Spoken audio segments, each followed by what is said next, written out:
ഞാൻ പീഡിപ്പിക്കുമെന്ന് തോന്നുന്നുണ്ടോ? ഞാൻ ദ്രോഹിക്കുമെന്ന് തോന്നുന്നുണ്ടോ? ഞാൻ ചതിക്കുമെന്ന് തോന്നുന്നുണ്ടോ? വഞ്ചിക്കുമെന്ന് തോന്നുന്നുണ്ടോ? അതാ ഞാൻ അങ്ങനെ വല്ലതും തോന്നുന്നുണ്ടോ? ഇല്ല, വളരെ പ്ലസന്റ് ആയിട്ട് ഞാൻ അങ്ങനെ ഒന്നും ചെയ്യാത്തൊരു മനുഷ്യനാണ്. ചിലപ്പോൾ രണ്ടുപേർ സെക്സിൽ ഏർപ്പെടുമ്പോൾ അവർ ഈ സംശയത്തോടു കൂടിയാണെങ്കിൽ അതിലൊരു പെർഫെക്ഷൻ ഉണ്ടാകത്തില്ല.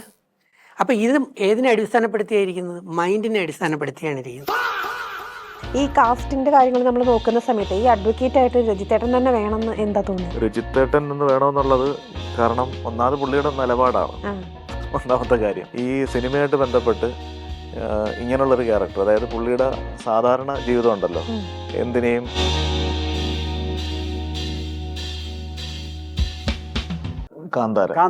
കാന്താരയുടെയൊക്കെ ഏകദേശം ഒരു ടൈപ്പാണ്. അപ്പം ആ സിനിമയെക്കുറിച്ച് ചർച്ച ചെയ്യും, അതിനെക്കുറിച്ച് ഇപ്പം ഞാനൊരിക്കലും സിനിമയുടെ ഭാഗമൊന്നും അല്ല. സാധാരണ അത്യാവശ്യം ഹെൽപ്പ് ചെയ്യാൻ വേണ്ടി ഇങ്ങനെ പോയിക്കൊണ്ടിരുന്ന സമയമാണ്. പിന്നെ ഈ ഒരു സിനിമ, അതായത് സ്വർഗയിൽ അവിടെ വെച്ച് ചെയ്യാൻ തീരുമാനിച്ച സിനിമ, അതിൻ്റെ സ്ക്രിപ്റ്റ് അത്ര ക്ലിയർ ആകാതിരിക്കുകയും ഞങ്ങൾ യാദൃശ്ചികമായിട്ട് ഈ ഡോക്ടർ ബെന്നറ്റ് എന്ന സിനിമയുടെ കഥ അങ്ങനെയാണ് ഞാൻ സിനിമയിൽ എത്തിയത് തന്നെ. ലൈക്ക് എനിക്കും മലയാളത്തിൽ ചെയ്യണമെന്ന് ഒരുപാട് ആഗ്രഹം ഉണ്ടായിരുന്നു. ഒബ്വിയസ്ലി ലൈക്ക് നമ്മുടെ ലാംഗ്വേജ് ചെയ്യണം എന്നുള്ള ഒരു ആഗ്രഹം ഉണ്ടാവുമല്ലോ. അപ്പോൾ അങ്ങനെ ഉണ്ടാകുമ്പോഴത്തേനും ശരി ഓക്കെ എന്നാൽ കഥ കേൾക്കാന്ന് പറഞ്ഞ് കഥ കേട്ടപ്പോൾ എനിക്ക് ഭയങ്കര ഇഷ്ടപ്പെട്ടു. ലൈക്ക് ഇത് ഡിഫറെൻ്റ് ആയിട്ടുള്ളൊരു സംഭവമാണ്. ഹലോ എവരിവൺ, ഡോക്ടർ ബെന്നറ്റിന്റെ വിശേഷങ്ങളുമായി സിനിമയുടെ ടീം നമ്മുടെ കൂടെ ജോയിൻ ചെയ്യുകയാണ്. ഹലോ, ഡോക്ടർ ബെന്നറ്റാണ് നമ്മുടെ പുതിയ വിശേഷം. നമുക്ക് വേണ്ടി എന്തൊക്കെയാണ് നിങ്ങൾ ചെയ്തു വെച്ചിട്ടുള്ളത്? ഡോക്ടർ ബെന്നറ്റ് എന്ന് പറഞ്ഞ സിനിമ നമ്മൾ ഈ മലയാള സിനിമയിലേക്ക് ഒരു മെന്റലിസവും മൈൻഡ് റീഡിങ്ങും ബേസ് ചെയ്തിട്ടുള്ളൊരു സിനിമയാണ് ഡോക്ടർ ബെന്നറ്റ്. ഈ ഡോക്ടർ ബെന്നറ്റിന്റെ പുതിയൊരു അനുഭവമാണ് മലയാള സിനിമയെ സംബന്ധിച്ചിടത്തോളം ഡോക്ടർ ബെന്നറ്റ് എന്ന് പറയുന്നത്. കാരണം ഒരു മനുഷ്യന്റെ മനസ്സ്, അതായത് വേറെന്ത് വരുന്ന ചിത്രയുടെ മനസ്സ് ഞാൻ കൺട്രോൾ ചെയ്യാൻ പറ്റിക്കഴിഞ്ഞാൽ പിന്നെ ഞാൻ പറയുന്ന പോലെ ആയിരിക്കും. പഠിച്ചോ മെന്റലിസം? ഞാൻ പഠിച്ചിട്ടില്ല, ഞാനത് സെർച്ച് ചെയ്ത് കാര്യങ്ങൾ നീക്കി സിനിമയ്ക്ക് വേണ്ടിയിട്ട്. മെന്റലിസം കുറച്ച് കാര്യങ്ങൾ ഒരാൾ നമ്മുടെ മെന്റലിസ്റ്റ് ആയിട്ടുള്ളൊരു നമ്മുടെ ഒരു പയ്യനുണ്ടായിരുന്നു, അവൻ വന്ന് കുറച്ച് ജിൻസിനെ പഠിപ്പിച്ചിട്ടുണ്ട്. അപ്പം ഈ മൈൻഡ് റീഡിങ് വെച്ചിട്ട് നമുക്ക് എങ്ങനെ ഒരു മനുഷ്യനെ കൺട്രോൾ ചെയ്യാൻ പറ്റും. അപ്പം ഞാൻ പറയും അവിടോട്ട് പോകണം, അല്ലെങ്കിൽ ഇന്ന് ഇവിടെ പോകേണ്ട കാര്യങ്ങൾ, നാളെ നിങ്ങൾ എന്താണ് ചെയ്യാൻ പോകുന്നത്, ഈ പരിപാടികളൊക്കെ മൈൻഡ് റീഡിങ്, അതാണ് മെന്റലിസം എന്ന് പറഞ്ഞാൽ. അതിനെ നമ്മൾ ഒബ്സർവ് ചെയ്ത് നമ്മുടെ ആ മനസ്സിനെ നമ്മൾ ഉൾക്കൊണ്ടിട്ട് നമ്മൾ പറയും നാളെ രാവിലെ 10 മണിക്ക് പിന്നെ ചിത്ര ഇന്നടുത്ത് പോയി ഇന്റർവ്യൂ നടത്തണം, അല്ലെങ്കിൽ അത് ചെയ്യണമെന്നൊക്കെ പറയുന്നത് ആണ് മൈൻഡ് റീഡിങ്. അത് വെച്ചിട്ട് നമുക്ക് ഒരാളെ റിവെഞ്ച് ചെയ്യാൻ പറ്റുമോ, ഒരാളെ കൊല്ലാൻ പറ്റുമോ? പറ്റുമല്ലോ. എങ്ങനെ പറ്റും? മൈൻഡ് അപ്പൊ ഞാനത് ചെയ്യണമെന്ന് വേറെ ആൾ ഡിസൈഡ് ചെയ്യാണല്ലോ, അപ്പൊ എന്നെ കൊണ്ട് ചെയ്യിപ്പിക്കാൻ പറ്റൂലേ? അപ്പൊ ഞാനിപ്പം പറഞ്ഞ് ചെയ്യാൻ പറ്റും. അപ്പം നമ്മൾ ഈ ആത്മഹത്യ എന്നൊക്കെ പറയത്തില്ല ചിലപ്പോഴ്, അവരുടെയൊക്കെ മനസ്സെന്ന് പറഞ്ഞാൽ ഒരു സമയത്തല്ലേ അങ്ങോട്ടും ഇങ്ങോട്ടും മാറുന്നു, ഒരു സമയം കൊണ്ടല്ലേ മാറുന്നത്. അത് തന്നെയാണ് മൈൻഡ് ഔട്ട് ആവുന്നത്. ഫുൾ ടൈം കൺട്രോൾ ചെയ്തിട്ടില്ല, ചില സമയത്തല്ല, ഫുൾ ടൈം കൺട്രോൾ ചെയ്യിപ്പിക്കും. അത് ബെന്നറ്റിന്റെ റിവെഞ്ച് ആണ്. ബെന്നറ്റിനെ സംബന്ധിച്ചിടത്തോളം അയാൾക്ക് അയാളുടെ ഭാവിയിൽ അയാളുടെ പിന്നെ കുടുംബത്തിലോ അല്ലെങ്കിൽ അയാളുടെ ബാക്ക്ഗ്രൗണ്ടിൽ അയാൾക്ക് സംഭവിച്ച കാര്യങ്ങൾ, അതിന്റെ വിഷമത്തിൽ അയാൾക്ക് വേണമെന്നുണ്ടെങ്കിൽ അത് ചെയ്ത ആളുകളെ ടാർഗറ്റ് ചെയ്തുകൊണ്ട് അവരെ കൊന്നുകളയാം. കൊല്ലുന്നതിന് നമ്മൾ ഇതിനകത്ത് കൊലയോ അല്ലെങ്കിൽ കത്തിയിടിക്കുകയോ വെടിവെക്കുകയോ ഒന്നും ചെയ്തിട്ടൊന്നുമില്ല. അയാളെ കൃത്യമായിട്ട് ടാർഗറ്റ് ചെയ്തുകൊണ്ട് ഇതിനകത്തൊരു 4 കഥാപാത്രങ്ങളുണ്ട്, അവർ 4 പേരെയാണ് ഇതിനകത്ത് കൊണ്ടുപോകുന്നത്. അതാണ് മെന്റലിസം. എന്നാൽ മൈൻഡ് റീഡിങ് മെന്റലിസം ആണെന്നുണ്ടെങ്കിൽ തന്നെ മെന്റലിസത്തിനകത്ത് നമ്മളിപ്പോൾ ഒരു സിനിമയെ കുറിച്ച് പറയുമ്പോൾ ഇതിനകത്ത് ഡ്രഗ്സ് ഉണ്ടല്ലോ. ഇപ്പൊ നമ്മൾ ഗൂഗിളിനകത്തൊക്കെ സെർച്ച് ചെയ്ത് പോയി കഴിഞ്ഞാൽ ആദ്യം കാണുന്നത് ഡ്രഗ്സിനെ കുറിച്ചാണ്, എല്ലാ മേഖലയിലും ഉണ്ടത്. അപ്പം ഇത് നോ ഡ്രഗ്സ്, അതായത് മെന്റലിസത്തിനകത്തുള്ള നോ ഡ്രഗ്സിനെ ഇല്ലാതാക്കുക, മയക്കുമരുന്ന് ലഹരിക്ക് അടിമയായിട്ടുള്ള ചെറുപ്പക്കാരെ ഇല്ലാതാക്കുക. അതിന് വേണ്ടിയുള്ള ഒരു മെന്റലിസത്തിന്റെ മെസ്സേജ് നമ്മൾ ഈ സിനിമയിൽ തുടക്കത്തിൽ കൊടുക്കുന്നു. അങ്ങനെയാണ് തുടങ്ങുന്നത്. ഞാൻ ഇപ്പോഴും നോക്കിയപ്പോഴാണ് ഉടുപ്പൊക്കെ വൈറ്റ് ആൻഡ് വൈറ്റ് ഒക്കെ അല്ലായിരുന്നോ? അത് പണ്ട് കുറെ വർഷങ്ങൾക്ക് മുമ്പ് വൈറ്റ് ആൻഡ് വൈറ്റ് ആണ്. ഇപ്പൊ കളർഫുൾ ആണ്. ഇപ്പൊ കളറാണ്. ഇപ്പൊ കളറിന്റെ ലോകത്തല്ലേ സിനിമ എന്ന് പറയുമ്പോൾ കളറല്ലേ, ബ്ലാക്ക് ആൻഡ് വൈറ്റിന്റെ കാലം കഴിഞ്ഞില്ല. അപ്പൊ പിന്നെ ഞാൻ വീണ്ടും അങ്ങനെ നടന്നിട്ട് കഥയില്ലല്ലോ. പിന്നെ ഈ കളറിനുള്ള ഗുണം എന്താണെന്നറിയാമോ? മൈൻഡ് എപ്പോഴും റിഫ്രഷ് ആയിരിക്കും, നല്ല ഹാപ്പി മൂഡായിരിക്കും, നമുക്ക് നല്ല ക്രിയേറ്റിവിറ്റി ഉണ്ടാവും അല്ലേ. നമ്മളൊരു പൂന്തോട്ടത്തിൽ ചെന്ന് കഴിഞ്ഞാൽ നമുക്ക് എന്തുമാത്രം ടെൻഷൻ ഉണ്ടെങ്കിലും ഭയങ്കര അസ്വസ്ഥമാക്കുക എന്തൊക്കെ തരത്തിലാണെങ്കിലും ഒരു നല്ല ഗാർഡൻ അതിൽ ചെന്ന് കഴിഞ്ഞാൽ പൂക്കളിൽ ഇങ്ങനെ വിവിധ കളർ പൂക്കൾ വിരിഞ്ഞിരിക്കുന്ന കാണുമ്പോൾ നമുക്ക് ഭയങ്കര ഒരു സന്തോഷം ഉണ്ടാവില്ലേ, ഒരു അനുഭൂതി ഉണ്ടാവില്ലേ. അതെ അപ്പോൾ ഇപ്പോൾ എൻ്റെ ഈ ഡ്രസ്സ് കോസ്റ്റ്യൂം എല്ലാം കൂടെ കാണുമ്പോഴും നന്നായിട്ടൊരു പ്ലസൻ്റ് അല്ലേ അതെ തോന്നുന്നത്. അതെ ആകെ കളർഫുൾ ആയിട്ട് അതെ, ഞാൻ പീഡിപ്പിക്കുമെന്ന് തോന്നുന്നുണ്ടോ, ഞാൻ ദ്രോഹിക്കുമെന്ന് തോന്നുന്നുണ്ടോ, ഞാൻ ചതിക്കുമെന്ന് തോന്നുന്നുണ്ടോ, വഞ്ചിക്കുമെന്ന് തോന്നുന്നുണ്ടോ? അതാ ഞാൻ അങ്ങനെ വല്ലതും തോന്നുന്നുണ്ടോ? ഇല്ല, വളരെ പ്ലസൻ്റ് ആയിട്ട്. ഞാൻ അങ്ങനെ ഒന്നും ചെയ്യാത്തൊരു മനുഷ്യനാണ്, ആരെയും ദ്രോഹിക്കാറില്ല. പക്ഷെ എന്നെ ദ്രോഹിക്കാറുണ്ട് പലപ്പോഴും. കാരണം മെൻ്റലിസം പഠിച്ച പാർട്ടികൾ അല്ലെങ്കിൽ മൈൻഡ് റീഡിങ് പഠിച്ച പാർട്ടികൾ. അതാണ് ഡോക്ടർ ബെന്നറ്റിൻ്റെ ഒരു ഇതിവൃത്തം എന്ന് പറയുന്നത്. അപ്പം അതിനകത്ത് ഇപ്പം നമ്മൾ പലപ്പോഴും എന്നെ ഒരുപാട് പേര് തേച്ചു പോയിട്ടുണ്ട്. അത് അവർ ഈ മെൻ്റലിസം എന്നെ കളിച്ചതാണ്, ഞാൻ വീണുപോയി. സ്വാഭാവികം. അതുപോലെ തന്നെ ഞാൻ ആരെയും ചതിക്കാറില്ല, വാക്ക് പറഞ്ഞ് പറ്റിക്കാറില്ല. നെഗറ്റീവായ ഒരു സംഭവങ്ങളും ഞാൻ കഴിഞ്ഞ 22 വർഷം കൊണ്ട് ചെയ്യാറില്ല. പക്ഷെ എനിക്ക് പണികളാണ് കിട്ടുന്നത്. കാരണം ഇപ്പൊ ചിത്രയെ തന്നെ ഞാൻ വിശ്വസിച്ചാണ് ഇവിടെ ഇരിക്കുന്നത്. അങ്ങനെ നമ്മൾ സംശയത്തോടെ ഇരിക്കാൻ പാടില്ലല്ലോ. നമ്മൾ എപ്പോഴും നമ്മളിപ്പോൾ ഞാൻ ചോദിക്കും, രണ്ട് സ്നേഹിക്കുന്ന ആൾക്കാർ തമ്മിൽ സംശയത്തോടെ അടുക്കുന്നതെങ്കിൽ ആ ഒരു ഇന്റിമസിക്ക് എന്തെങ്കിലും ഒരു എന്താ പറയുക പെർഫെക്ഷൻ ഉണ്ടാവുമോ? ഒരിക്കലും ഉണ്ടാവത്തില്ല. ഉണ്ടാവോ? ഇല്ല, ഒരിക്കലും ഉണ്ടാകത്തില്ല. ഇപ്പോൾ രണ്ടുപേർ സെക്സിൽ ഏർപ്പെടുമ്പോൾ അവർ ഈ സംശയത്തോടു കൂടിയാണെങ്കിൽ അതിലൊരു പെർഫെക്ഷൻ ഉണ്ടാകത്തില്ല. അപ്പോൾ ഇത് ഏതിനെ അടിസ്ഥാനപ്പെടുത്തിയായിരിക്കുന്നത്? മൈൻഡിനെ അടിസ്ഥാനപ്പെടുത്തിയാണ് ഇരിക്കുന്നത്. അതാണ് ഇദ്ദേഹം പ്രതിപാദിക്കുന്നത്. ഇദ്ദേഹം ലീഡ് ചെയ്യുന്ന മൈൻഡിന്റെ കളിയാണ് ഡോക്ടർ ബെന്നറ്റ് എന്ന് പറയുന്നത്. മൈൻഡ് കളിയാണ്. ഇന്ന് വരെ മലയാള സിനിമയിൽ ഇറങ്ങിയിട്ടില്ലാത്ത ഒരു പുതിയ സ്ക്രിപ്റ്റാണ്. ആ സ്ക്രിപ്റ്റ് മൊത്തം എനിക്ക് വായിക്കാൻ പറ്റിയില്ലെങ്കിലും ആ ഡയറക്ടർ സാബു സാറിന് കുറെ എനിക്ക് വായിക്കാനും മനസ്സിലാക്കാനും പറ്റിയപ്പോഴാണ് റിയലി ഞാൻ ഷോക്ക്ഡ് ആണ്. അപ്പം നമുക്ക് ഈ മൈൻഡിന്റെ റീഡിങ് അറിയാമെങ്കിൽ ഒരാളിനെ രക്ഷപ്പെടുത്താം, ഒരാളിനെ തളർത്താം, ഒരാളിനെ വളയ്ക്കാം, ഒരാളിനെ ഏത് രീതിയിൽ വേണമെങ്കിലും ട്യൂൺ ചെയ്യിക്കും. ഇതിപ്പം ഈ ലെവലല്ലെങ്കിലും നമ്മൾ സൂര്യയുടെ 7ാം അറിവ് എന്ന് പറഞ്ഞൊരു സിനിമ ഉണ്ടായിരുന്നു, അല്ലേ? കുറച്ച് മുമ്പ് തമിഴിൽ വന്നിരുന്നു. അത് ചൈനയിൽ ഉള്ള നമ്മുടെ പഴയ സിദ്ധന്മാർ അത് ഡെവലപ്പ് ചെയ്തതാണ്. ചൈനയ്ക്ക് ടെക്നിക്ക് അറിയാം, നമ്മൾ ഇംഗ്ലീഷ് ഫിലിംസിലും ഒക്കെ വരാറുണ്ട്. പക്ഷെ ആ ഒരു മൈൻഡിനെ കൺട്രോൾ ചെയ്യാൻ ഒരു വ്യക്തിക്ക് കഴിയുമെങ്കിൽ ആ മൈൻഡ് കൺട്രോളിലൂടെ ഉഗ്രൻ വിജയങ്ങൾ നേടാം, പരാജയങ്ങളിലേക്ക് പോവാം.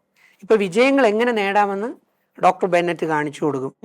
പരാജയപ്പെടുത്താൻ നടക്കുന്ന പാർട്ടികളെ എങ്ങനെ പരാജയപ്പെടുത്താമെന്ന് ഡോക്ടർ ബെന്നറ്റ് കാണിച്ചു കൊടുക്കും. രണ്ടും വരുന്നുണ്ട്.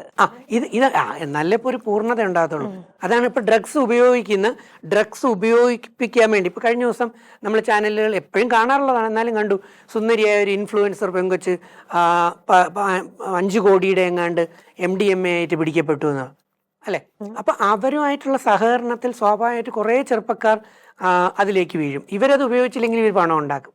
സോ ഇങ്ങനെ സമൂഹത്തിന് വിപത്തായിട്ട് നടക്കുന്ന ഡ്രഗ്സ് മാഫിയയെ മൈൻഡ് റീഡിങ്ങിലൂടെ അല്ലെങ്കിൽ മൈൻഡിൻ്റെ പവറിലൂടെ എങ്ങനെ നമുക്ക് ഓവർകം ചെയ്തു പോവാം, അങ്ങനെ ഒരു മൾട്ടിപ്പിൾ ടാസ്ക്കാണ് മൈൻഡിൻ്റെ കളിയിലൂടെ ഡോക്ടർ ബെന്നറ്റ് പ്രസൻറ്റ് ചെയ്യുന്നത്. ഡോക്ടർ ബെന്നറ്റ് തന്നെയാണ് ഇരിക്കുന്നത്, നായകൻ തന്നെയാണ് ഡോക്ടർ ബെന്നറ്റ്. അതേ ഈ ഫീൽഡിൽ സ്പെഷ്യലൈസ് ചെയ്തിട്ടുള്ള ആളാണ്. അപ്പോൾ ആ സ്ക്രിപ്റ്റ് കണ്ടപ്പം എനിക്ക് വളരെയധികം കൗതുകം തോന്നി. തകർപ്പനൊരു അഡ്വക്കേറ്റിൻ്റെ വേഷം എനിക്കും ചെയ്യാൻ പറ്റിയിട്ടുണ്ട്. അപ്പം അങ്ങനെ ഞാൻ വളരെ ഹാപ്പി ആയിട്ടിരിക്കുകയാണ് ഡോക്ടർ ബെന്നറ്റ് പുറത്തേക്ക് ഇറങ്ങാം. അപ്പം നേരത്തെ പറഞ്ഞ ഈ കളർ എന്ന് പറയുന്നത് മൈൻഡ്, ഇപ്പം ഞാൻ മൊത്തം ബ്ലാക്ക് ഇട്ട് വന്നു വെച്ചു. ചില സമയങ്ങളിൽ അത് ഗുണമായിരിക്കും, ചില സമയം അത് ബോറായിരിക്കും. വൈറ്റ് ആൻഡ് വൈറ്റ് ഇട്ട് വരുമ്പോൾ നിങ്ങൾ വിചാരിക്കും എന്താ ഞാൻ വളരെ സാത്വികനായിരിക്കും. പക്ഷേ ഈ വൈറ്റ് ആൻഡ് വൈറ്റിൻ്റെ പുറകിൽ കറുത്ത മൈൻഡ് ഉണ്ടാവാം, ഇല്ലേ? ഇല്ല, കറുത്ത കരങ്ങളുണ്ടാവും. കുറച്ചു നേരമായി എന്തോ കുത്തി പറയുന്ന പോലെ കുത്തുന്നു തോന്നുന്നില്ലേ? അതാണ് മൈൻഡ്. അവിടെയാണ് മൈൻഡിലേക്ക് ഞാൻ പിടിച്ചത് കൊണ്ടാണ്. അതാണ് ഞാൻ MS സൈക്കോതെറാപ്പി കഴിഞ്ഞ ആളാണ്. ഞാൻ കുറച്ച് സൈക്കോളജി കൂടെ പഠിക്കാൻ ഭാഗ്യം കിട്ടിയിട്ടുണ്ട്. ഇപ്പൊ ബിഗ് ബോസ് ഷോ എന്ന് പറയുന്നത് അതാണ്. മൈൻഡ് ഗെയിം ഉണ്ട് അതിനകത്ത്, സ്പിരിച്വൽ ഗെയിം ഉണ്ട്, ഇമോഷണൽ ഗെയിം ഉണ്ട്. ഞാൻ 2 സീസൺ ഉണ്ടായിരുന്നു. Season 7, season 2, season 5. തമിഴിലാണോ മലയാളത്തിലല്ല? ഞാൻ ബിഗ് ബോസ് സീസൺ 2ന്റെ ജനങ്ങളുടെ ഒരു വിന്നറാണ്. സീസൺ 2 ആകെ 74 ദിവസമേ പോയുള്ളൂ. ഞാൻ 70 ദിവസം വരെ ഞാൻ ഉണ്ടായിരുന്നു. 70ാമത്തെ ദിവസം എന്നെ ചതിച്ച് പുറത്താക്കുന്ന ഒരു സിറ്റുവേഷൻ വന്നപ്പം 74ാമത്തെ അവിടെയും തേച്ചപ്പം ഈ പ്രപഞ്ചത്തിന്റെ യൂണിവേഴ്സിന്റെ പവർ 74ാമത്തെ ദിവസം ആ ഷോയെ തേച്ചു. അതോടെ പിന്നെ സീസൺ 5 എന്നെ ചലഞ്ചറായിട്ട് കൊണ്ടുപോയി അത് കളിച്ചു. അപ്പം അങ്ങനെ ആ ഒരു ഗെയിം കളി അറിയാം എന്നുള്ളത് കൊണ്ടാണ് ഈ സൈക്യാട്രിക് സൈക്കോളജിസ്റ്റുകൾ മൈൻഡിന്റെ ആൾക്കാർ നമ്മൾ സെലക്ട് ചെയ്യുന്നത്. നാളെയും കൊന്നു കളഞ്ഞാലോ? എന്നെ ആ.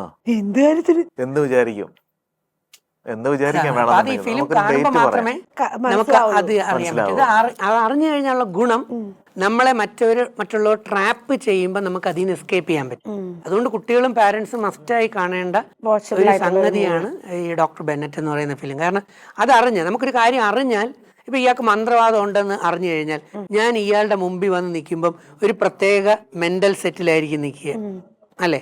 ഇത് അറിഞ്ഞുകൂടാതെയാണ് ഞാൻ വന്ന് നിൽക്കുന്നതെന്നുണ്ടെങ്കിൽ ഞാൻ വീണു എന്ന് വിചാരിച്ചാൽ മതി.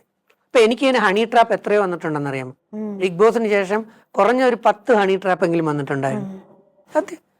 ആകെ മൊത്തം ട്രാപ്പും തേപ്പുമാണ്. അത് എനിക്ക് കിട്ടണം. ഞാൻ പാവമായതുകൊണ്ട്, ഞാൻ വെറും ഒരു പാവമായതുകൊണ്ട്, ഞാൻ ശുദ്ധനാണ്. ആർക്കും ഒരു ദ്രോഹം ചെയ്യാത്ത അധർമ്മം ചെയ്യാത്ത, അഹങ്കരിക്കാത്ത ഒരു സാധു മനുഷ്യൻ. എന്നിട്ടും എന്നെ സഹിക്കാൻ പറ്റാത്ത കുറച്ച് പേരുണ്ട്. അപ്പൊ എങ്ങനെ ഒതുക്കാൻ നോക്കുന്നവരുണ്ട്.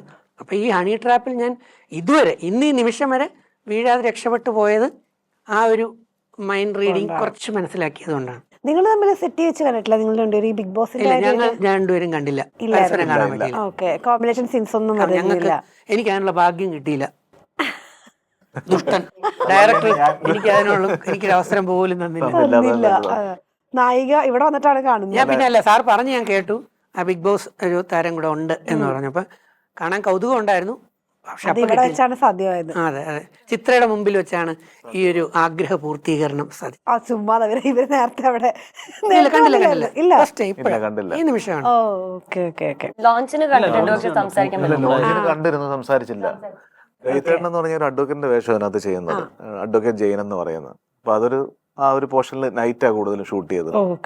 അപ്പൊ ആ സമയത്ത് അന്ന് കോട്ടയം നസീർ, അതേപോലെ ദിവ്യ നായർ, അങ്ങനെയുള്ള കുറെ ആർട്ടിസ്റ്റുകളും. കാരണം ഇതിന്റെ ഒരു കഥയുടെ തെളിയിക്കപ്പെടുന്ന ഐ വിറ്റ്നസ് എല്ലാം ഇവരാണ് കൈകാര്യം ചെയ്യുന്നത്. ഈ അഡ്വക്കേറ്റ് ആണ് ചെയ്യുന്നത്. ഞാൻ എൻജോയ് ചെയ്ത ഒരു ക്യാരക്ടറാണ് അത്. കോർട്ട് സീൻ തന്നെയാണ്. 4 മണി ഫുൾ ടൈം, രാത്രി ഫുള്ളായിരുന്നു, രാത്രി ഫുൾ കവറിങ് ആയിരുന്നു. അപ്പൊ അതുകൊണ്ട് എനിക്ക് അഡ്വക്കേറ്റ് ആവുക എന്നുള്ളത് എന്റെ ജാതകത്തിൽ എഴുതിയിട്ടുള്ള ഒരെണ്ണമായിരുന്നു. ന്യായാധിപനാവും. എനിക്ക് LLB ഗവൺമെന്റ് ലോ കോളേജിൽ മെറിറ്റിൽ 16ാമത്തെ കിട്ടിയതാണ്. പക്ഷെ എന്റെ അമ്മ എന്നെ വിട്ടില്ല. വിട്ടിരുന്നെങ്കിൽ വക്കീലിനേക്കാൾ എനിക്ക് ജഡ്ജി ആവാനായിരുന്നു കൂടുതൽ ഇഷ്ടം. അല്ല, നീതിപൂർവമായിട്ട് അല്ല, നമുക്ക് സ്വന്തമായി കുറെ കേസുകൾ പൊതു താല്പര്യത്തോടെ എടുക്കാം, കുറെ നീതിബോധത്തോടെ കുറെ പാവങ്ങളെ സഹായിക്കാം, അങ്ങനെയൊക്കെ കുറെ നീതിബോധമുണ്ട്. അപ്പൊ അതുകൊണ്ട് നമ്മൾ തെറ്റ് ചെയ്യാൻ 100% തയ്യാറാവൂല. കാരണം വേദം കൂടെ അറിയാം, ബൈബിളും ഖുർആനും ഗീതയും എല്ലാം. അതുകൊണ്ടാക്കാത്തത് കാരണം എന്താണെന്നറിയോ? സത്യസന്ധരായിട്ടുള്ള എത്ര പേരാ ഉള്ളത്? അപ്പം അതുകൊണ്ടാണ്. പക്ഷെ എന്റെ അമ്മയ്ക്ക് അത് താല്പര്യമില്ലായിരുന്നു. കറുത്ത കോട്ട് ഇടണ്ട എന്നുള്ള അമ്മയുടെ ആഗ്രഹത്തിന് വേണ്ടി, അമ്മയുടെ ആഗ്രഹത്തിനാണ് ഏറ്റവും കൂടുതൽ ഇമ്പോർട്ടൻസ് കൊടുത്തത്. അതുകൊണ്ട് അത് പോയില്ല. പിന്നെ ഈ വഴിയിലൂടെ വന്നു. ഇപ്പൊ ദൈവം അനുഗ്രഹിച്ച് നിങ്ങളുടെ മുമ്പിൽ ഡോക്ടർ ബെന്നറ്റിന്റെ വിശേഷങ്ങളുമായിട്ട് എത്താൻ പറ്റി. ഓക്കെ, ഡോക്ടർ ബെന്നറ്റ് ആവാനുള്ള ആ ഒരു സിറ്റുവേഷനിലേക്ക് എങ്ങനെ എത്തിയത്? ഡോക്ടർ ബെന്നറ്റ്, ഞാനൊരു സിനിമയിൽ അഭിനയിക്കണം എന്നൊരു ആഗ്രഹം ഉണ്ടായിരുന്നു കാസർഗോഡ്. ഇപ്പം ഞാൻ വർക്ക് ചെയ്തത് ഒരു ഹോസ്പിറ്റലാണ്, അതായത് സ്വന്തമായിട്ട് ഒരു ഡയാലിസിസ് യൂണിറ്റ് നടത്തുക. ഇതിനിടയ്ക്ക് ഞങ്ങൾ നാടകം പരിപാടിയായിട്ട് കാസർഗോഡ് ഒത്തിരി വർഷങ്ങൾ. ഞാൻ ആഡ് ചെയ്യണേ, ഒരു സ്വന്തമായി ഡയാലിസിസ് യൂണിറ്റ് നടത്തുക എന്ന് പറഞ്ഞാൽ 2-3 ഒന്നുമല്ല കേട്ടോ, 34 പേഷ്യൻസിനെ ഒറ്റയടിക്ക് ഡയാലിസിസ് നടത്തുന്ന കേരളത്തിലെ ഏറ്റവും ബിഗ്ഗസ്റ്റ് ആയിട്ടുള്ള ഡയാലിസിസ് യൂണിറ്റ് ആണ്. അദ്ദേഹം സിമ്പിളായിട്ട് പറയുന്നു എന്നുള്ളതേ ഉള്ളൂ. അപ്പോൾ അങ്ങനെ അതിനിടയ്ക്ക് ഞാൻ ഇതിൽ പഠിക്കുന്ന സമയത്ത് ബാംഗ്ലൂർ കലാഗ്രാമയിൽ നാടകം പഠിക്കുകയും അതിനോട് തന്നെ നേഴ്സിംഗ്, അതിനുശേഷം നേഴ്സിംഗ് പഠിക്കുകയൊക്കെ ചെയ്തു. അപ്പം പിന്നെ നാടകം ഒരു പാഷനായിരുന്നു. അത്യാവശ്യം കോളേജ് പിള്ളേർക്ക് നാടകം ചെയ്യാൻ പോവുകയും, കണ്ണൂർ യൂണിവേഴ്സിറ്റി വരെ നാടകം ചെയ്തിട്ടുണ്ട്. സ്കൂൾ കുട്ടികൾ സബ് ജില്ലാ തലത്തിലും ജില്ലാ തലത്തിലും സ്റ്റേറ്റ് ലെവൽ വരെ നമ്മൾ നാടകങ്ങളുമായിട്ട് പോകാറുണ്ടായിരുന്നു. ഈ ഇരിക്കുന്ന സമയത്താണ് ഈ സാബു സാറ് കാസർഗോഡ് പിന്നെ ഒരു ഇതിനു മുമ്പ് ഞാൻ പറഞ്ഞിട്ടുണ്ട്, നമ്മൾ തെയ്യം സിനിമ, ഒരു തെയ്യം സിനിമയുടെ കഥയുമായിട്ട് അതിനെ അന്വേഷിച്ചിട്ട് കാസർഗോഡ് വരുവുണ്ടായി. എനിക്ക് തോന്നാം 1 വർഷം 1.5 വർഷം മുമ്പല്ലേ സാറേ? അപ്പം അത് പിന്നെ കാസർഗോഡിന്റെ കുറെ അങ്ങേയറ്റത്ത് നമ്മുടെ ഈ സ്വർഗ എന്നൊരു സ്ഥലത്താണ്. അപ്പം ആ സമയത്ത് സാബു സാറ് വരികയും സാബു സാർ ഇങ്ങനെ കാസർഗോഡ് വന്നിട്ടുണ്ടെന്ന് അറിഞ്ഞ ശേഷം ഇയാളൊരു ലോഡ്ജിൽ കാണാൻ പോയി ഞാൻ സാബു സാറിനെ. പിന്നീട് ഈ സ്വർഗയുടെ അന്വേഷണമായിട്ട്, സ്വർഗയുടെ ആ നാടകം സിനിമയുടെ ഭാഗമായിട്ട് ഞങ്ങൾ സ്വർഗ എന്ന സ്ഥലത്ത് പോയി അന്വേഷിക്കുകയും, ഏകദേശം നമ്മുടെ ഈ കന്നഡയിലൊരു പടം ഉണ്ടല്ലോ, ഇത് നമ്മുടെ കാന്താര, കാന്താരയുടെയൊക്കെ ഏകദേശം ഒരു ടൈപ്പാണ്. അപ്പം ആ സിനിമയെ കുറിച്ച് ചർച്ച ചെയ്യും, അതിനെക്കുറിച്ച്. ഇപ്പം ഞാൻ ഒരിക്കലും സിനിമയുടെ ഭാഗമൊന്നും അല്ല, സാറിന് അത്യാവശ്യം ഹെൽപ്പ് ചെയ്യാൻ വേണ്ടി ഇങ്ങനെ പോയിക്കൊണ്ടിരുന്ന സമയമാണ്. പിന്നെ ഈ ഒരു സിനിമ, അതായത് സ്വർഗയിൽ അവിടെ വെച്ച് തീരുമാനിച്ച സിനിമ അതിൻ്റെ സ്ക്രിപ്റ്റ് അത്ര ക്ലിയർ ആകാതിരിക്കുകയും ഞങ്ങൾ യാദൃശ്ചികമായിട്ട് ഈ ഡോക്ടർ ബെന്നറ്റ് എന്ന സിനിമയുടെ കഥ ചർച്ച ചെയ്തു. അങ്ങനെ പോയതാണ്, അങ്ങനെ വന്നതാണ്. അങ്ങനെയാണ് ഞാൻ സിനിമയിൽ എത്തിയത് തന്നെ. അപ്പം എനിക്ക് തോന്നുന്നത് എൻ്റെ ഒരു ഭാഗ്യമാണ്. കാരണം ജീവിതത്തിൽ ആദ്യത്തെ ഫസ്റ്റ് സിനിമ എൻ്റെ സാബു സാറിനോട് കീഴിൽ അഭിനയിക്കാൻ പറ്റി, രജിൻ കുമാർ സാറിൻ്റെ കൂടെയും.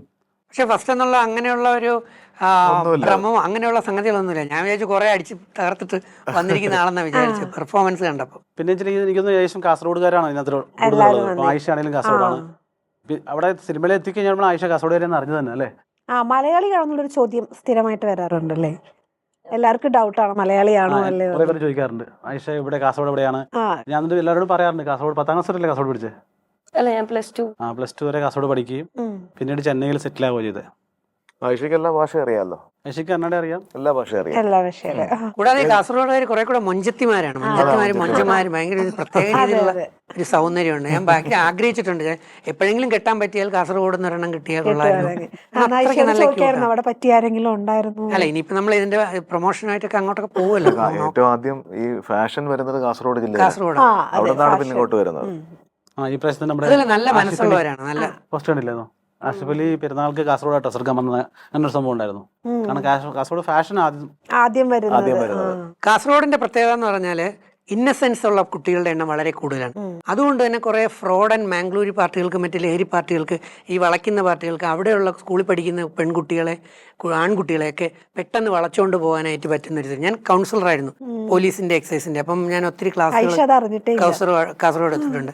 പക്ഷെ കാസർഗോഡ് പാവങ്ങളാണ്. അപ്പോൾ ഒത്തിരി പിള്ളേർ ഈ പറയുന്ന ഇൻഫ്ലുവൻസിന് വിധേയമാവും. നല്ല കുട്ടികളാണ്. ഓക്കെ, എങ്ങനെ ഒരു കോള് വരുന്നത്, എങ്ങനെ ഈ സിനിമയുടെ ഒരു ഭാഗമാകുന്നത്? ആക്ച്വലി ഞാൻ ഇതിന്റെ അകത്ത് വരുന്നത് എൻ്റെ ഉമ്മ കാരനാണ്. അപ്പോൾ ഉമ്മക്ക് ടീമിലേക്ക് അറിയായിരുന്നു. സോ അങ്ങനെ പറഞ്ഞ് അങ്ങനെ ഒരു അൺഎക്സ്പെക്റ്റഡ് ആയിട്ട് വന്നതാണ്. വന്നിട്ട് എനിക്കും മലയാളത്തിൽ ചെയ്യണമെന്ന് ഒരുപാട് ആഗ്രഹം ഉണ്ടായിരുന്നു. ഒബ്വിയസ്ലി നമ്മുടെ ലാംഗ്വേജ് ചെയ്യണം എന്നുള്ള ഒരു ആഗ്രഹം ഉണ്ടാവുമല്ലോ. അപ്പോൾ അങ്ങനെ ഉണ്ടാകുമ്പോഴത്തേനും ശരി, ഓക്കെ എന്നാ കഥ കേൾക്കാന്ന് പറഞ്ഞ് കഥ കേട്ടപ്പോൾ എനിക്ക് ഭയങ്കര ഇഷ്ടപ്പെട്ടു. ഇത് ഡിഫറെന്റ് ആയിട്ടുള്ള ഒരു സംഭവമാണ്. മലയാളത്തിൽ വരേണ്ട സിനിമയാണ് എന്നുള്ളൊരു ഇതുണ്ടായിരുന്നു. അപ്പൊ എന്റെ ഡെബ്യൂക്കും ഒബ്വിയസ്ലി കറക്റ്റ് ആയിരിക്കും തോന്നി. അങ്ങനെയാണ് ഈ സിനിമയുടെ ഭാഗമായിട്ട് വരുന്നത്. കാഞ്ഞങ്ങാടല്ലായിരുന്നു ഷൂട്ട്?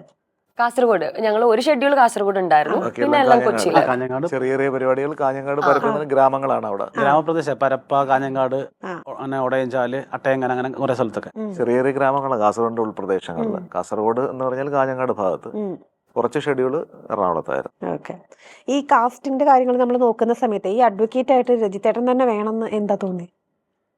രജിത്തേട്ടൻ എന്ന് വേണമെന്നുള്ളത് കാരണം ഒന്നാമത് പുള്ളിയുടെ നിലപാടാണ് ഒന്നാമത്തെ കാര്യം. രണ്ടാമത് ഈ കഥയുമായിട്ട് അനുയോജ്യമായിട്ട് എനിക്കൊരു വേണമായിരുന്നു. കാരണം എന്ന് പറഞ്ഞു കഴിഞ്ഞാൽ ഈ സിനിമയായിട്ട് ബന്ധപ്പെട്ട് ഇങ്ങനെയുള്ളൊരു ക്യാരക്ടർ, അതായത് പുള്ളിയുടെ സാധാരണ ജീവിതം ഉണ്ടല്ലോ, എന്തിനേയും പ്രതികരിക്കുകയൊക്കെ ചെയ്യുന്നൊരു ക്യാരക്ടർ, അത് തന്നെ വേണമെന്നുണ്ട്. കാരണം ഇതിനകത്തൊരു അഡ്വക്കേറ്റ് ജെയിൻ എന്ന് പറഞ്ഞൊരു ക്യാരക്ടർ എന്ന് പറയുന്നത് അത്യാവശ്യം സിനിമയുടെ ഭയങ്കരമായ ഭാഗമാണ് ആ ഭാഗം എന്ന് പറയുന്നത്. കാരണം എന്ന് പറഞ്ഞു കഴിഞ്ഞാൽ നടക്കുന്ന മർഡർ ആയാലും അതുമായിട്ട് ബന്ധപ്പെട്ടുള്ള കാര്യങ്ങളെല്ലാം നടക്കുന്നതെല്ലാം തെളിയിക്കാൻ വേണ്ടിയിട്ട് പുള്ളിയുടെ ഒരൊറ്റ വാക്കിലാണ് അവിടെ ഈ സിനിമയുടെ ഡൈവേർഷൻ നടക്കുന്നത്, ട്വിസ്റ്റ് നടക്കുന്നത്. അതെല്ലാം കൂടെ പറഞ്ഞു കഴിഞ്ഞാൽ ഇതിന്റെ സിനിമയൊക്കെ പോയി കിട്ടും. അതെല്ലാം കൂടെ പറയാൻ പാടില്ല. കാരണം അവിടെ മൈൻഡ് കളിക്കുകയാണ്. എന്നാ വേറെ ട്വിസ്റ്റ് ഉണ്ട്. എന്നാൽ മൈൻഡ് റീഡിങ് ആണെങ്കിലും മൈൻഡ് റീഡിങ് ഉണ്ടോ എന്ന് വെച്ച് കഴിഞ്ഞാൽ ബെന്നറ്റിന്റെ മൈൻഡ് റീഡിങ്ങിലൂടെ കുറെ ആളുകൾ മരിക്കുന്നു, അങ്ങനെയൊക്കെ ഉണ്ടാവും. പക്ഷെ അതിന് മേളിൽ വേറെ ഉണ്ട് കാര്യം. അതെന്താണ് സംഭവിക്കുന്ന സിനിമ അല്ല, ഫസ്റ്റ് ഈ ക്യാരക്ടർ വന്നപ്പോൾ രജിത്തേട്ടന്റെ മുഖമാണോ മനസ്സിൽ വന്നത്? അതെ അതെ, അഡ്വക്കേറ്റിന്റെ വന്നപ്പോൾ ഞാൻ പറഞ്ഞില്ലേ, നിയോഗമായിട്ട് എനിക്ക് ആ സാധനം കിടക്കുകയാണ്. അഡ്വക്കേറ്റിന്റെ സാധനം എന്ന് പറയുന്നത് അത് ഞാൻ ആസ്വദിച്ച് ചെയ്തൊരു സാധനമാണ്. എൻ്റെ ഉള്ളിൽ മമ്മൂക്കയുടെയും ലാലേട്ടന്റെയും സുരേഷ് ഗോപി സാറിന്റെയൊക്കെ ഈ കോർട്ടിലെ കലാപരിപാടി ഗംഭീരമായിട്ട് കിടക്കുകയാണ്. ആ സ്റ്റൈല് കുറച്ചൊക്കെ നമുക്ക് ഉപയോഗിക്കാനായിട്ട് പറ്റി എന്നുള്ള. പക്ഷെ ഓവറായിട്ട് അല്ല, ഇത് വേറൊരു ലെവൽ സാധനം ആയതുകൊണ്ട് ആ ലെവലിലൂടെ പോയി. ഓക്കെ, ഈ ഡ്രസ്സിന്റെ കാര്യങ്ങൾ മാറ്റിയപ്പോഴേ ആക്സസറീസും കൂടെ മൊത്തത്തില് വാച്ചൊക്കെ ഏകദേശം നമ്മുടെ വാച്ചൊക്കെ ഏകദേശം ഒരുപോലെ ഇരിക്കുന്നു. ഞാൻ പറഞ്ഞില്ലേ ഇത് ലേഡീസ് വാച്ച് പോലെ തോന്നിയല്ലേ? ആ അതാ ഞാൻ ചോദിച്ചത്. അപ്പൊ പിന്നെ നിങ്ങൾ പറയും ഇത് ലേഡീസ് അല്ല അത് ആ പിള്ളേരുടെ ഞാൻ കണ്ടിട്ടുണ്ട്. സത്യത്തെ എനിക്ക് ലേഡീസിനെ ഭയങ്കര ഇഷ്ടമാണ്, ഭയങ്കര റെസ്പെക്ട് ആണ്. അപ്പൊ നിങ്ങൾ ഉപയോഗിക്കുന്ന സാധനങ്ങൾ ഞങ്ങളും കൂടെ ഉപയോഗിച്ചു എന്ന് പറഞ്ഞാൽ കുഴപ്പമൊന്നുമില്ലല്ലോ. കാരണം ഞാനൊരു ഹാംഫുൾ ജീവിയല്ല. ഏത് ലേഡീസിനും വിശ്വസിച്ച് എന്നെ എവിടെ വേണമെങ്കിലും കൊണ്ടുപോകാൻ പറ്റും. അതുകൊണ്ടാണ് ഈ വാച്ച് കിട്ടി. അല്ല അങ്ങനെയല്ല. അപ്പൊ അതുകൊണ്ട് ഞാൻ എപ്പോഴും ജെൻസിനെ പോലെ അപ്പൊ അങ്ങനെ നടന്നു കഴിഞ്ഞാൽ നിങ്ങൾ കുറച്ച് അകറ്റി നിർത്തിയാൽ ശരിയാവൂലല്ലോ. അപ്പൊ നമുക്കൊരു വിശ്വാസ്യത ഉണ്ടാവണ്ടേ ഞങ്ങളുടെ കൂടെ തന്നെ ഉണ്ടാകുന്ന. സഞ്ചരിച്ചു നോക്കൂ, എന്നോട് ചിത്ര സഞ്ചരിച്ചു നോക്കൂ. അപ്പം മനസ്സിലാവും ഞാൻ എത്ര ഗുണപരമായ വ്യക്തിയാണ്, സേഫാണ്, അത്രയും കെയർ ആണ് എന്നുള്ള രീതി. അത് മൈൻഡ് മനസ്സിലാക്കാൻ പറ്റത്തുള്ളൂ. പുറത്തുനിന്ന് നോക്കിയാൽ നമുക്ക് തോന്നും അതൊരു ചെറിയ ഷോറൂമില്ലേന്ന്. പണ്ടൊരു കോട്ടയം അയ്യപ്പാസിന്റെ പരസ്യം ഉണ്ടായിരുന്നു. പക്ഷെ അകത്ത് കയറി നോക്കണം, അപ്പം അറിയാം വിശാലമായൊരു ഷോറൂമാണ് നമുക്ക് മുന്നിലുള്ളതെന്ന്. ഇപ്പം മാറി അയ്യപ്പാസ് മാറി, അവിടുത്തെ അയ്യപ്പാസ് മാറി. വിഷയത്തിൽ നിന്ന് തെന്നി മാറുന്നുണ്ടോ നമ്മൾ? വല്ലാതെ തന്നെ മാറുന്നു. എല്ലാം പറഞ്ഞു വന്നിട്ട് അയ്യപ്പാസിലോട്ട് പോയല്ലേ? അല്ല, മനോഹരമായി തോന്നിയില്ലേ? മനോഹരമായിട്ട് പറയുന്നതാണ്. ഓക്കെ, നിങ്ങൾ തമ്മിൽ കോമ്പിനേഷൻ സീൻസ് വരുന്നുണ്ടോ? ഞങ്ങൾ ഉണ്ട്. നിങ്ങളുണ്ട്. എങ്ങനെ ഉണ്ടായിരുന്നു? കോട്ടയം ശരിക്കും പറഞ്ഞാൽ ഇതിനകത്ത് നമുക്ക് അവിടെ നിന്ന് ചെയ്യുന്ന സമയത്ത് ശരിക്കും ഈ സിനിമയുടെ ഭാഗമാണെങ്കിൽ എൻ്റെ കുടുംബത്തിന് വേണ്ടി വാദിക്കുന്ന ഒരു വക്കീലാണ് പുള്ളി അഭിനയിക്കുന്നത്.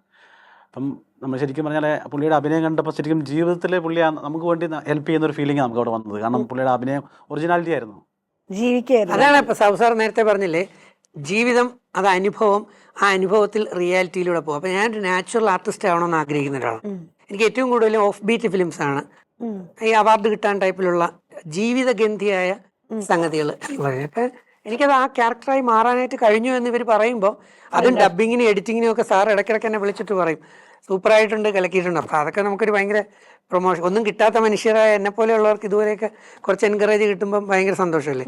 ഇപ്പൊ നായകൻ തന്നെ പറയുകയാണ് നമ്മുടെ കുടുംബത്തിലെ ഒരു മെമ്പറിനെ പോലെ, അല്ലെങ്കിൽ ആ ഒരു റിയൽ ലൈഫ് ഫീൽ ചെയ്തു എന്ന് പറയുമ്പം സന്തോഷമുണ്ടൊരു കാര്യമല്ലേ.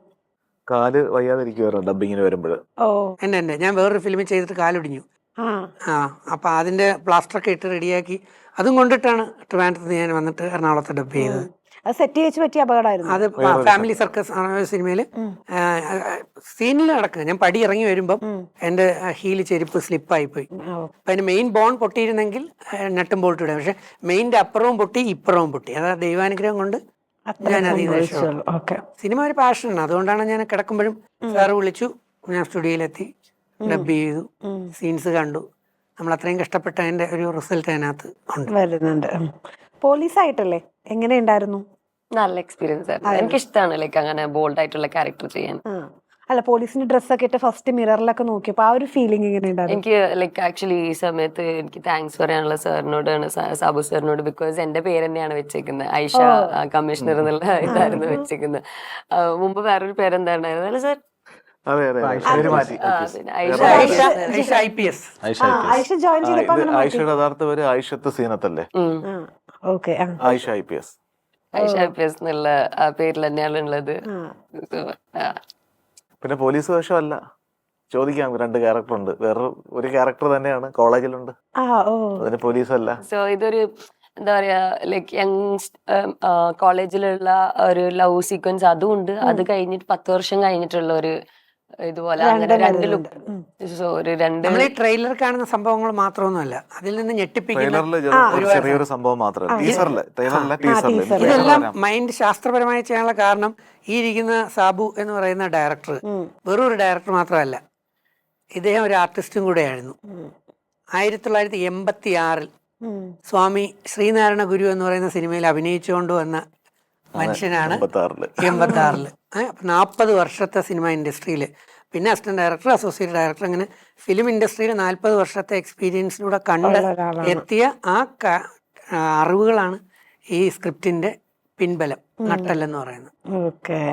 അതുകൊണ്ടൊരു ഗ്യാരണ്ടി പറയാൻ പറ്റുന്നത് എന്ന് വെച്ചാൽ, ജനങ്ങൾ കാണുമ്പോൾ അവർക്ക് ഒരുപാട് പുതുമകളും ഒരുപാട് മെസ്സേജുകളും കിട്ടുന്ന ഒരു നല്ലൊരു സിനിമയായിരിക്കും. ഒരു എനിക്ക് തോന്നുന്നു ഫാമിലി ബേസ് ചെയ്തിട്ടുള്ള സൈക്കോളജിക്കൽ ക്രിമിനൽ ത്രില്ലർ എന്നൊക്കെ പറയാം അല്ലേ? മൈൻഡ് റീഡിംഗ് ആൻഡ് ത്രില്ലർ എന്നൊക്കെ പറയാം. അത് തന്നെയാണ്. പവർ പാക്ക് ആണ് കേട്ടോ. എല്ലാം ഉണ്ട്. മെന്റലിസം പഠിച്ചു എന്ന് പറയും. ഇതിനു വേണ്ടി കുറച്ചൊക്കെ പഠിച്ച്. മെന്റലിസം പഠിച്ചെന്നല്ല, നമുക്കിപ്പോൾ സ്റ്റേജ് പെർഫോമൻസ് ചെയ്യാൻ വേണ്ടി ചെറിയ പൊടിക്കൈകളൊക്കെ കാണിച്ചതെന്നല്ലാതെ കംപ്ലീറ്റ് മെന്റലിസം പഠിക്കാൻ കുറച്ച് ബുദ്ധിമുട്ടാണ്. സിനിമയിൽ അഭിനയിക്കാൻ വേണ്ടിയിട്ട് എങ്ങനെയാണ് പ്രേക്ഷകരെ പിടിച്ചിരുത്തുന്ന രീതിയിലുള്ള കുറച്ച് പൊടിക്കൈകളൊക്കെ പഠിപ്പിച്ചു തന്നെ അത്രയാണ്. ഓക്കെ. എത്ര ദിവസമൊക്കെ എടുത്തു ഇതിന്റെ പുറകെ പഠിക്കാൻ വേണ്ടി അത്ര ഒരു 4-5 ദിവസം. ഈ അബി എന്നൊരു മെന്റലിസ്റ്റ് അബി വന്നിട്ട് ഗ്യാപ്പ് കിട്ടുന്ന സമയത്തൊക്കെ കാസർഗോഡ് വന്നിട്ട് പുള്ളി ചീട്ട് കൊണ്ടും സംഭവങ്ങളൊക്കെ പഠിപ്പിച്ചു തന്നു. എങ്ങനെയാണെല്ലാം മൊത്തം പഠിപ്പിച്ചില്ല, പക്ഷെ എങ്ങനെയാണ് ഒരു ഷോയിൽ പ്രസന്റ് ചെയ്യേണ്ടതിന്റെ സംഭവമൊക്കെ നമുക്ക് പറഞ്ഞു തന്നു. കംപ്ലീറ്റ് പഠിക്കാൻ നമ്മളെ കൊണ്ട് പെട്ടെന്ന് പറ്റുന്നില്ല, അത്രയും സമയം പോരാ, കാരണം ഒത്തിരി ബുദ്ധിമുട്ടാണ്. നമ്മളൊരു ഇംഗ്ലീഷ് ഫിലിം നിങ്ങൾ കണ്ടിട്ടുണ്ടോന്ന് അറിയില്ല, 2-3 പാർട്ടായിട്ട് വന്നിട്ടുണ്ട്. നൗ യു സീ മീ എന്ന് പറഞ്ഞൊരു ഫിലിം കണ്ടിട്ടുണ്ടോ? ഇല്ല. നൗ യു സീ മീ എന്നുവെച്ചാൽ ബാങ്കിൽ നിന്നൊക്കെ നോട്ടുകൾ ഓട്ടോമാറ്റിക്കലി വരുന്ന സംഭവം. മനസ്സിലായ? നൗ യു സീ മീ എന്ന് പറഞ്ഞിട്ട് 3 പാർട്ടായിട്ടാണ് വന്നിരിക്കുന്നത്. മിഷൻ ഇമ്പോസിബിൾ പോലെ 3 പാർട്ടായിട്ട് ഉഗ്രൻ. അത് ഇതേപോലെ മെന്റലിസം കളി, മൈൻഡ് റീഡിങ് കളികളാണ്. Now you see me. ഇപ്പം നിങ്ങൾക്ക് എന്നെ കാണാം, പക്ഷെ നിമിഷം കൊണ്ട് കാർഡ് വെച്ച് കഴിഞ്ഞാൽ എൻ്റെ ബാക്കിൽ നിൽക്കുക, കാർഡ് മാറ്റി കഴിഞ്ഞാൽ ആളിനെ കാണാൻ പറ്റത്തില്ല. ഞാൻ ചുറ്റും ആൾക്കാരിരിക്കുകയാണ്. കുറെ സംഗതികളുണ്ട് കേട്ടോ നമ്മൾ പറയാനും കാണാനും പഠിക്കാനും മനസ്സിലാക്കാനും. പഠിപ്പിക്കുന്ന സമയത്ത് പേടിക്കേണ്ടിയിരിക്കുന്നു പല കാര്യങ്ങളും. അബി നമ്മളെ ഉറക്കിയിട്ടുണ്ട് പഠിക്കുന്ന സമയത്ത്, ഉറക്കിയിട്ടുണ്ട്. അല്ല, നമ്മളെ ഉറക്കിയിട്ടുണ്ട്. കാരണം പുള്ളി നമ്മളെ ഉറക്കിയിട്ട് പെട്ടെന്ന് നമുക്ക് എണീക്കാൻ പറ്റും. നമുക്കൊന്നും അറിയത്തില്ല ഇവിടെ ഈ ലോകത്ത് ഇവിടെ നമ്മൾ ഉണ്ടെന്നുള്ള ഒരു സംഭവം പോലെ അറിയത്തില്ല. നമ്മുടെ പേരൊക്കെ നമ്മൾ മറന്നു പോകും. നമ്മുടെ പേര് ചോദിക്കും, പിന്നെ തൊട്ട് മുമ്പിൽ ഇരിക്കുന്ന ആളെ നമുക്ക് കാണുകയല്ല. അങ്ങനെയൊക്കെ ഒത്തിരി സാധനം കാണിച്ചിരുന്നു. പിന്നെ വേറെ ആളായിട്ടൊക്കെ ചെയ്യുന്നതൊക്കെ ഒരു ബന്ധമില്ലാതെ കണ്ണു പറഞ്ഞിട്ട് ഐ ലവ് യു എന്നൊക്കെ പറഞ്ഞുള്ള ഓപ്പോസിറ്റ് ചെയ്യുന്ന പാർട്ടി. അല്ല, അതുപോലെ മൈൻഡ് പുള്ളി പറയുന്നത് എന്താണോ അത് നമ്മൾ കേട്ട് അനുകരിക്കും. നമ്മുടെ മൈൻഡ് മുഴുവൻ അയാളുടെ കയ്യിലായിരിക്കും. ഓക്കെ. അതുപോലെ മൈൻഡ് കൺട്രോൾ ചെയ്യാനുള്ള ഒരു ഇത് പഠിക്കണം എന്നൊക്കെ തോന്നി സിനിമ കഴിഞ്ഞപ്പോ. ഇത് കണ്ടപ്പോ എനിക്ക് തോന്നി കുറച്ചുകൂടെ ഒരു മൈൻഡ് കൺട്രോൾ പഠിച്ചിരുന്നെങ്കിൽ കുറെ കൂടെ ഗംഭീരമാക്കാലോ എന്നുള്ള. ഓക്കെ. ഐഷയ്ക്ക് ഇങ്ങനത്തെ വല്ല എക്സ്പീരിയൻസ് ഉണ്ടോ? മെന്റലിസ്റ്റിനെ കണ്ടതോ അല്ലെങ്കിൽ അവരുമായിട്ടുള്ള ഒന്നുമില്ല? ഇല്ല, നമ്മുടെ ലോഞ്ചിന് ആക്ച്വലി ഒരു ഇത് ചെയ്തായിരുന്നു, ഒരു സാറ് വന്നിട്ട്. അത് നമ്മുടെ സ്റ്റോറി മെന്റലിസ്റ്റ് ഷമീർ. ഇതിന്റെ സ്റ്റോറി എന്ന് പറയുന്നത് മെന്റലിസ്റ്റ് ആണ് പുള്ളി. പുള്ളി ഇവിടെ എത്തിയിട്ടുണ്ട് നമ്മുടെ സെക്ഷനിൽ. ഷമീറാണ്, മെന്റലിസ്റ്റ് ആണ് പുള്ളി. ഇത് ചെയ്തായിരുന്നു. അത് എനിക്ക് തന്നെ ഭയങ്കര സർപ്രൈസ് ആയിരുന്നു. എനിക്ക് അറിയില്ല date of birth date of birth എന്റെ ഡേറ്റ് ഓഫ് ബർത്ത് കറക്റ്റ് ആയിട്ട് പറഞ്ഞു. അങ്ങനെയൊക്കെ എനിക്ക് പക്ഷെ ഭയങ്കര ഇഷ്ടമാണിത്. നമ്മുടെ ജയസൂര്യ സാറിന്റെ ഒരു മൂവി ഉണ്ടായിരുന്നില്ല, പ്രേതം തോന്നുന്നുണ്ട്. അതില് പുള്ളിന്റെ ഒരു ക്യാരക്ടർ ഇല്ല മെന്റലിസ്റ്റ് ആയിട്ടുള്ള, അതൊക്കെ ഞാൻ ഭയങ്കരമായിട്ട് എൻജോയ് ചെയ്തിട്ടുള്ള ക്യാരക്ടറാ. സോ ഇഷ്ടമാണ് എനിക്ക് ഈ സംഭവം. ഇതിന്റെ കഥ എഴുതിയതും അല്ല, ഇതിന്റെ സിനിമയുടെ കഥ മൊത്തം ഒരു മെന്റലിസ്റ്റ് എഴുതിയതുകൊണ്ടാണ് മെന്റലിസ്റ്റിന്റെ റൂട്ടിൽ പോയത് തന്നെ. വന്നിട്ടുണ്ട്. ഓക്കെ. അല്ല, ഈ സ്ക്രിപ്റ്റ് കൊണ്ട് വരുന്ന സമയത്തെ എങ്ങനെയാണ് കൺവിൻസ്ഡ് ആയത് നമുക്ക് എടുക്കാം? അല്ല, ഇതിപ്പം ഞാനും ഷമീറുമായിട്ട് ഇപ്പോഴല്ല സ്ക്രിപ്റ്റ് ഓൾറെഡി എനിക്ക് തോന്നുന്നു ഒരു 2-3 വർഷം മുന്നേ ആയി. സിനിമയ്ക്കൊക്കെ 2-3 വർഷമായിട്ട് ഇതിന്റെ റൈറ്ററും ഞാനുമായിട്ട് നിരന്തരം ഞങ്ങൾ ഇടയ്ക്ക് നമ്മുടെ എൻ്റെ ഒരു സുഹൃത്ത് വഴി അദ്ദേഹത്തിനെ പരിചയപ്പെടുകയും അദ്ദേഹത്തിന് ഒരു ക്ലിനിക്കും കാര്യങ്ങളൊക്കെ ഉണ്ട് അവിടെ, ഒരു ചികിത്സയുടെ പരിപാടിയൊക്കെ ഉള്ളത്. അപ്പോൾ അവിടെ പോവുകയും അവിടെ നിന്ന് ഞങ്ങളത് ഇത് ഡിസ്കസ് ചെയ്യുന്നുണ്ട്. പക്ഷേ ഇടയ്ക്ക് വെച്ച് വിട്ടുപോയി, ഞാൻ വേറെ ഒരു വർക്ക് ചെയ്യാൻ വേണ്ടി പോയി. അപ്പോൾ അതിങ്ങനെ മനസ്സിൽ കിടപ്പുണ്ട്, ഈ സംഭവം മനസ്സിലുണ്ട്. അപ്പം അദ്ദേഹം ഒരു സ്ക്രിപ്റ്റിനെ കുറിച്ച് ഷമീർ എൻ്റെ അടുത്ത് ഇങ്ങനെ പറയുന്നു. അതിനുശേഷം പിന്നെ വേറെ ഒരു സ്ക്രിപ്റ്റിനെ കുറിച്ച് പറയുന്നെങ്കിൽ ഇതിങ്ങനെ മനസ്സിൽ കിടപ്പുണ്ട്, ഇങ്ങനെ ഒരു ത്രെഡ്, അങ്ങനെയുള്ള സംഭവങ്ങൾ ഇങ്ങനെയാണെന്നൊക്കെ ഉള്ളത്. പക്ഷെ അതൊരു 3-4 വർഷമായി, 4 വർഷത്തിന് മേളിലായെന്ന് തോന്നി ഈ സ്ക്രിപ്റ്റുമായിട്ട് നടക്കാൻ തുടങ്ങിയിട്ട്. പക്ഷേ 5ാമത്തെ വർഷമായിരിക്കാം ഇവരുമായിട്ട് കണക്ട് ചെയ്തിട്ട് പിന്നെ 1 വർഷം എടുത്തിരുന്നു ആവാൻ വേണ്ടിയിട്ട് ഇവിടം വരെ കൊണ്ട് എത്തിക്കാൻ പറ്റും. കുറച്ചധികം പിന്നെ കുറെ സംസാരിച്ചു. അതിനിടയ്ക്കുള്ള അദ്ദേഹം ഈ സ്റ്റോറിയായിട്ട് പലരും സമീപിക്കുന്നു. അങ്ങനെ ഒരു സൈഡിൽ കൂടെ നടക്കുന്നുണ്ട്, ഏതാണ് പ്രാവർത്തികമാകുന്നത്. ചർച്ച ചെയ്തിട്ട് അവസാനം ഇതിലേക്ക് തന്നെ വന്നിട്ട് അങ്ങനെയാണ് സിനിമ യാഥാർത്ഥ്യമാകുന്നത്.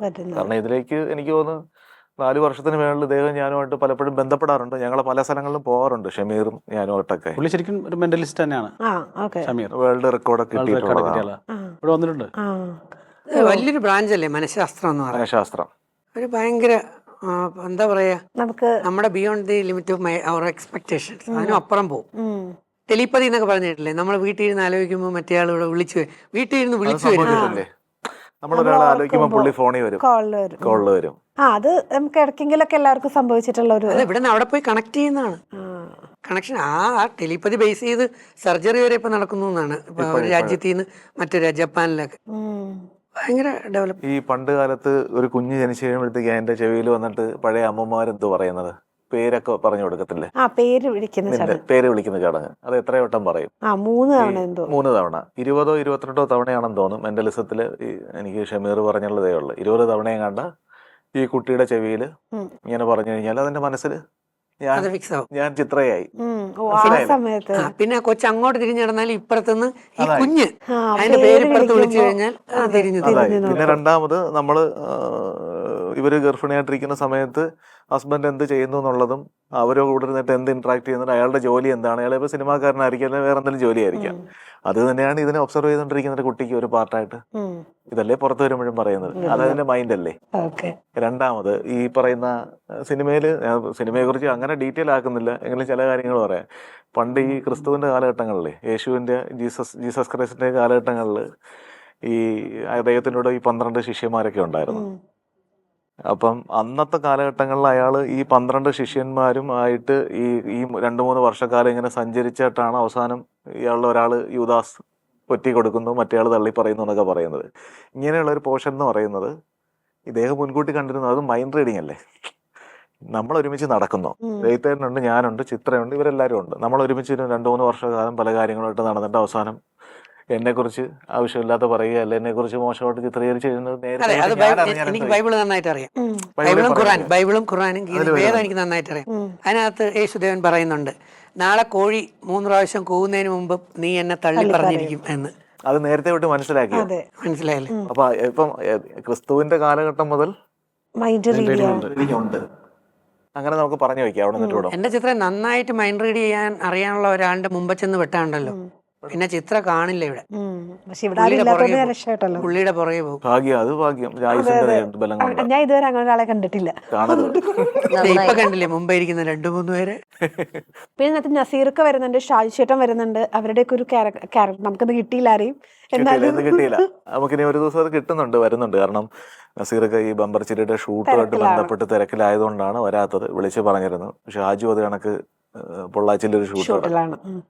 അപ്പൊ നമുക്കിതിനകത്ത് നസീറൊക്കെ എന്ന് പറഞ്ഞാൽ ഒരു ക്യാരക്ടർ എന്ന് പറഞ്ഞാൽ കൊപ്പം പ്രതാപൻ എന്ന് പറഞ്ഞൊരു ക്യാരക്ടർ. ഒരു വില്ലനല്ല കേട്ടോ, 4 വില്ലന്മാരാണ്. പുറത്ത് വിടണ്ട, മൊത്തം വിടുന്നില്ല. സിനിമയുടെ ഏകദേശം ഒരു ഐഡിയ എല്ലാവർക്കും കിട്ടിക്കാണും. പക്ഷെ കിട്ടിയില്ല. ഇത് ഞങ്ങളുടെ പ്ലാനാണ്. ഏത് നമ്മുടെ പ്ലാനാണോ? അല്ല, പ്ലാനാണെന്നല്ല. 4 പേരാണ് ഇതിനകത്ത് വില്ലന്മാര്.